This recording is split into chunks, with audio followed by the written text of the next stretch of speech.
वज़ीर सेहत हरीश राव ने दावा किया है कि तेलंगाना तमाम शोबों में आगे है और बीआरएस हुकूमत की स्कीमात की नकल करते हुए पूरे मुल्क में उन्हें नाफिज किया जा रहा है। उन्होंने कुमरम भीम आसिफाबाद जिले के सिरपुर में 30 बिस्तरों के अस्पताल का इफ्तिताह किया। इस मौके पर मुनक़दा तक़रीब से खिताब करते हुए उन्होंने कहा कि तेलंगाना की स्कीमात जैसे मिशन भागीरथ, मिशन काकतिया, रैतु बंधु की नकल करके मुख्तलिफ रियासतों में उनको नाफिज किया जा रहा है। उन्होंने जोर देते हुए कहा कि अवाम को सोचना चाहिए कि कौन काम कर रहा है, टैक्स कौन दे रहा है। उन्होंने कहा कि लोग क़ब्ल इलाज के लिए पड़ोसी रियासत महाराष्ट्र जाते थे, ताहम अब सेहत के शोबे की काफ़ी तरक्की हुई, जिसके बाद ये देखने में आ रहा है कि दूसरी रियासतों के मुख्तलिफ इलाकों के लोग इलाज के लिए यहाँ आ रहे हैं। उन्होंने जोर देते हुए कहा कि रियासत में डायलिसिस के सेंटर्स की तादाद को बढ़ाकर 102 कर दिया गया। उन्होंने कहा कि हुकूमत हर साल 100 करोड़ की लागत से मुफ्त डायलिसिस खिदमात फराहम कर रही है।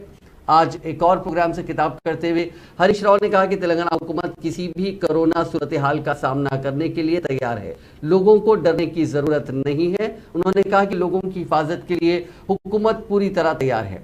रामागुंडम में 100 बिस्तरों के हॉस्पिटल का इफ्तिताह करने के बाद वजीर हरीश राव ने कहा कि चीफ मिनिस्टर केसीआर एक ऐसे लीडर हैं जो रियासत के अवाम की जिंदगियों में खुशहाली लाए हैं।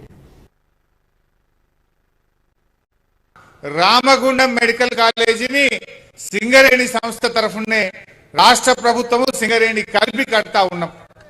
సింగరేణి కొంత సహకారం ఇచ్చింది, ఉద్యోగులు మెయింటెనెన్స్ అంతా రాష్ట్ర ప్రభుత్వం చేయబోతా ఉంది.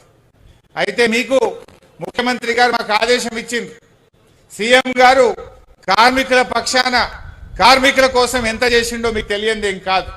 మొన్న ముఖ్యమంత్రి గారు మాకు ఏం ఆదేశం ఇచ్చిందంటే రామగుండం మెడికల్ కాలేజీలో సింగరేణి కార్మికుల పిల్లలకు ఎంబీబీఎస్ సీట్లలో ప్రత్యేకమైన రిజర్వేషన్ పెట్టమని చెప్పి సీఎం గారు ఆదేశం ఇచ్చారు.